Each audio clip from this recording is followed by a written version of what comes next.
Mapagpalang araw po sa ating lahat. Ang aking pong bahagi ngayon ay Genesis, Kabanata 26, talata 1 hanggang 7. Si Isaac sa Gerar at sa Beer-Seba.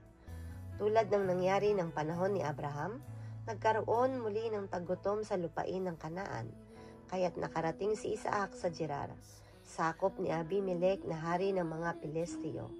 Nagpakita si Yahweh kay Isaac at nagsabi, "Huwag kang pupunta sa Ehipto, manirahan ka sa lupaing ituturo ko sa iyo. Dito ka muna, sasamahan kita at pagpapalain. Ibibigay ko sa iyo at sa iyong lahi ang buong lupaing ito, tulad ng aking ipinangako sa iyong amang si Abraham. Pararamihin kong gaya ng mga bituin sa kalangitan ang iyong lahi, at lahat ng lupaing ito'y ibibigay ko sa kanila.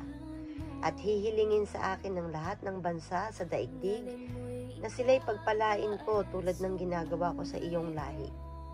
Pagpapalain kita dahil kay Abraham, sapagkat sinunod niya ako at tinupad ang aking mga utos." Doon nga tumira si Isaac sa Gerar. Kung tinatanong siya ng mga taga roon tungkol kay Rebeka, sinasabi niyang ito'y kanyang kapatid. Inililihim niyang mag-asawa sila sa takot na siya'y patayin para makuha si Rebeka sapagkat ito'y maganda. Amen.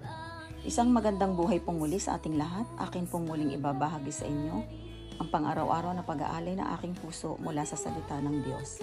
Sinasabi po dito sa 26 ng Genesis, versikulo 8 hanggang 14. Hindi pa sila nagtatagal sa lugar na iyon, nadungawan minsan ni Abimelech sina Isaac at Rebeka na naglalambingan.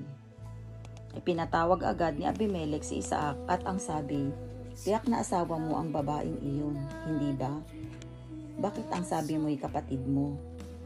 Natatakot po ako na baka ako'y patayin kung sabihin kong asawa ko siya," tugon ni Isaac. "Bakit mo ito ginawa sa amin?" wika ni Abimelech.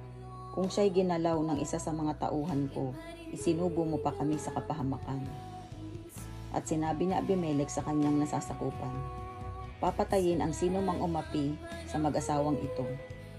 Nang taong iyon, si Isaac ay nagsaka sa lupain ng Gerar at makasandaang ibayo ang kanyang inani kaysa kanyang itinanim. Pinagpala siya ni Yahweh. Patuloy na lumago ang kanyang kabuhayan at siya'y naging napakayaman.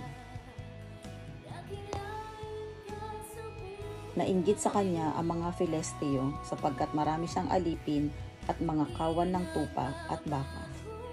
Ito po ang mga salita ng Diyos. Amen. Ang aklat ng Genesis, Kabanata 26, versikulo 15 hanggang 21, at ang sabi, "Sa inggit nila kay Isaac, tinabunan nila ng lupa ang mga balon na hinukay noon ng mga alipin ng ama niyang si Abraham. Ngayon, sinabi ni Abimelech kay Isaac, 'Umalis ka na rito, dahil mas makapangyarihan ka na rin sa amin.' Kaya umalis si Isaac at nagpatayo ng tolda niya sa lambak ng Gerar at doon na nanirahan. Ipinahukay niyang muli ang mga balon ng ama niyang si Abraham dahil tinabunan ito ng mga Pilisteo nang mamatay si Abraham. Pinangalanan ni Isaac ang mga balon ng dati ring pangalan na ibinigay noon ni Abraham. Doon sa lambak, nagukay ng bagong balon ang mga alipin ni Isaac at nakatag po sila ng bukal. Pero nakapagtalo ang mga pastol na taga-Gerar at mga pastol ni Isaac sa kanila raw ang balon na iyon. Kaya pinangalanan ni Isaac ang balon na Esek. Dahil nakipagtalo ang mga taga-Gerar sa kanya, muling naghukay ang mga alipin ni Isaac ng ibang balon, pero pinag-awayan din nila ito ng mga taga-Gerar. Kaya pinangalanan ni Isaac ang balon na Sitna.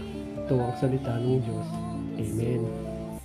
Mapagpalang araw po sa ating lahat. Ang aking pong panata sa araw na ito ay mula sa aklat ng Genesis, Kabanata 26, talata 22 hanggang 28. Umalis sina Isaac doon at muling naghukay ng panibagong balon. Hindi na nila ito pinag-awayan. Kaya pinangalanan ito ni Isaac na Rehoboth, sapagkat sinabi niya, "Ngayoy binigyan tayo ng Panginoon ng malawak na lugar para lalo pa tayong dumami sa lugar na ito." Hindi nagtagal, umalis si Isaac sa lugar na iyon at pumunta sa Beer-Sheba.